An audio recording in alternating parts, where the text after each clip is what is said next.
pandemic. The mental health support that we're putting in place makes sure that as we come out of the peak of COVID, we continue to support people. Because sometimes it's when you come up for air after a period of working so intensively, the enormity of what's happened can really be there for staff. Money is also funding a post to support staff from BAME backgrounds who have felt particularly vulnerable during the crisis, as work starts now to support those who have worked in extreme circumstances, caring for those struck down by COVID-19. Steve Nibbs, BBC Midlands Today, Gloucester.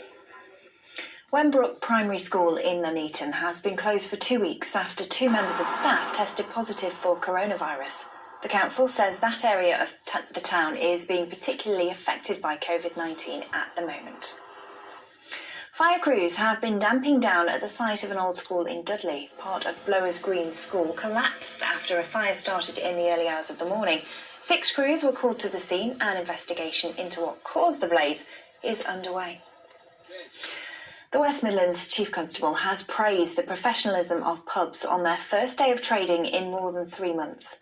About 8,000 people were thought to have visited Birmingham city centre during the course of the day, but there were no arrests or injuries. It was almost a training day for the street in terms of operating safely and in a healthy, conscious manner. So I think, yes, that was a tremendous success. Now, it's the 72nd birthday of the NHS today. All of us were encouraged to take part in a national moment of applause this afternoon, but that, of course, was just a taster of the tributes in the region. James Pearson reports. Staff and passengers at Birmingham New Street today, just one place in the region marking a return of the Clap for Carers. At Beale's Corner in Bewdley, neighbours also took part, with a cake sale too to raise funds for the NHS. In Cleobury Mortimer, a splash of colour, volunteers creating more than 1,000 knitted flowers for this rainbow tribute.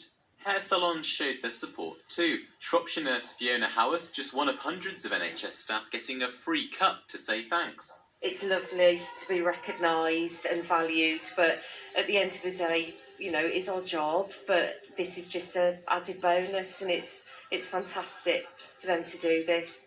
Our public buildings too have turned blue over the weekend in tribute. It's hoped today will become an annual event. James Pearson, BBC Midlands Today, Birmingham New Street.